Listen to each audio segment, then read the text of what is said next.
A lot of you have commented, and rightly so, that the audio on videos shot at my place sucked.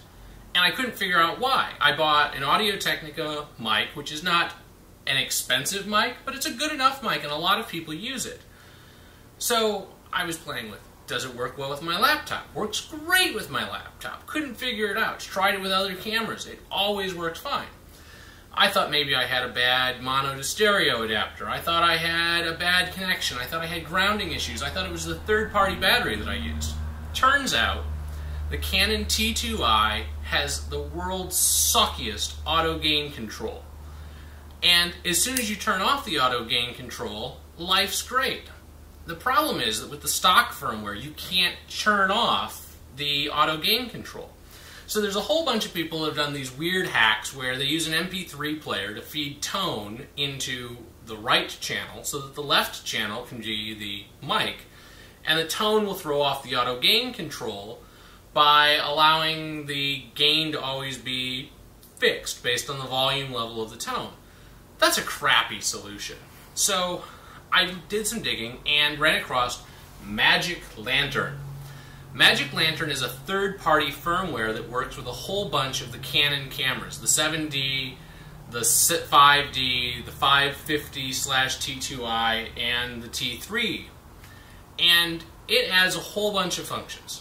It's a little hard to get through some of the functions, and you access the menus by pushing the erase button, which scares the living daylights out of me every single time that I push it, because I'm like, oh my god, I just recorded this, I'm going to change a menu setting. Hit the delete button. And that's a little scary. But the firmware works great, and it adds a whole bunch of new features, one of which is the ability to turn off the auto gain control. The other of which is the ability to add zebras, some changes to the way you can do sharpening, the ability to change the bit rate of the recording. Typically you can only record for 12 minutes because at 50-ish megabits per second that the T2i runs at, you get 50 megabits, 12 minutes, works out to be the 4 gigabyte limit that it has on files. But you can go longer if you're willing to run at a lower bit rate. Well, most cameras run at AGC HD at like 25 megabits.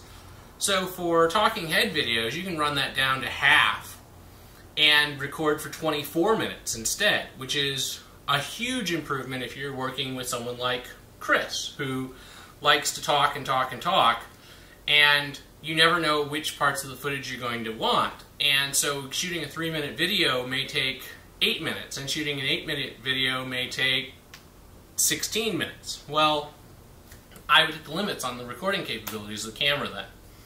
So, Magic Lantern at magiclantern.wikia.com will fix this. It doesn't work with the iFi cards, which sucks, and it doesn't do a couple of things that I wished it did, like let you have seamless recording so you could just hit record and fill up your SD card. But it adds a whole lot of cool features, and it's free, and it's fairly easy to install as long as you don't try and install it on an iFi card, which was the problem that I was running into. So this video was recorded with the camera audio in the right track and the mic in the left, or I may have that backwards, so I'll tell you in the comments which one was which. But it seems to work very well, and hopefully when we play back this audio, it will have sounded great, and you can tell the difference between the on-camera microphone and the T2i's with the Audio-Technica.